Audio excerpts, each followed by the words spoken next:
toi, tu peux bien expliquer le process quand les camions ils arrivent chez toi? Complètement. Donc, l'idée, on a les agréages sont à peu près tous faits pareil. Donc, c'est des halls de réception où les équipes sont au-dessus des bennes. Donc, il y a différents types de contrôles. Finalement, déjà, il y a un contrôle visuel au moment où la benne se présente sous le hall d'agréage.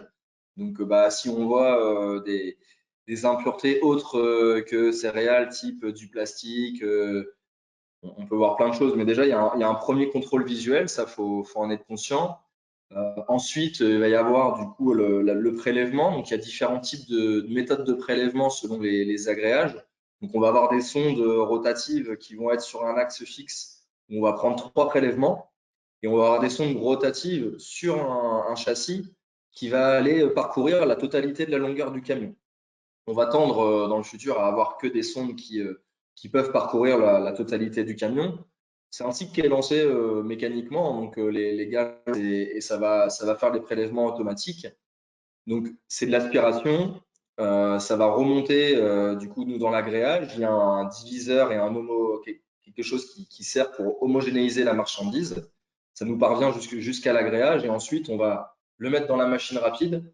Donc ça, principalement, ça va être pour l'humidité et la protéine. Ça va nous indiquer le PS aussi. Mais pour autant, quand on a une problématique PS, on va aller faire une analyse complémentaire. Donc l'analyse complémentaire, c'est le millémalitre. Donc comment on procède? On prend l'échantillon, on va le verser dans un subdiviseur pour avoir un échantillon le plus homogène possible. Derrière, on a notre volume d'un litre qu'on va mettre dans une petite trémie. Donc le millémalitre, vraiment, c'est un cylindre d'un litre. Et au-dessus, on y met une petite trémie. On la remplit et elle va remplir le millémalitre naturellement. C'est pas nous qui allons appuyer ou mettre le grain. C'est le grain naturellement qui tombe par gravité qui va remplir le milléma. Et derrière, on le repose sur un petit engin de pesée. Et derrière, ça va nous sortir un volume, je dirais, admettons, ça, pour un PS à 77, ça va nous sortir 770 grammes. Et derrière, il y a une grille de correction. Donc ça, c'est dans l'addendum, hein. Parce que normalement, la méthode de référence, elle se ferait sur 20 litres. Donc, pour pouvoir la faire sur 1 litre, il y a une correction qui peut aussi parfois créer l'écart, hein, quand l'écart est faible. Parce que du coup, généralement, plus le PS est important, la correction, elle est en votre défaveur. Quand le PS est faible, elle est en votre faveur. Généralement, à 74, on va dire qu'il n'y a pas de correction. 76, on va enlever 0,3, 0,4. Et quand on va être à 72, 71, généralement, on va avoir tendance à rajouter 0,4, 0,5. Donc ça, c'est la grille qui est faite comme ça dans le glossaire de l'addendum.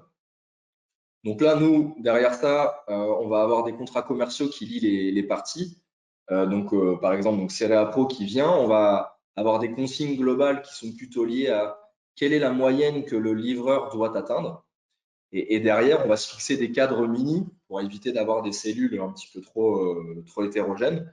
Donc là, derrière, on voit si commercialement, mais ça, généralement, Cereapro a toujours la main pour trouver une solution. Après, il y a une autre partie dans l'agréage qui est la côté plutôt sanitaire. Donc finalement, on va aller sentir la marchandise, hein, voir s'il n'y a pas de flair.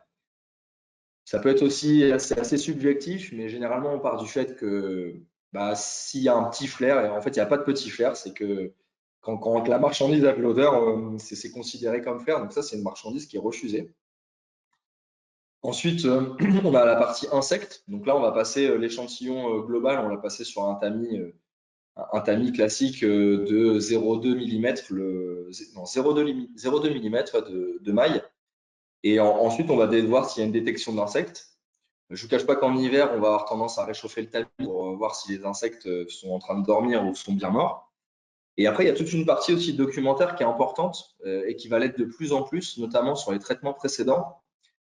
Savoir si votre marchandise a été traitée précédemment ou pas, parce que nous, derrière, est-ce qu'on va être en mesure de pouvoir remettre une dose d'insecticide ou pas?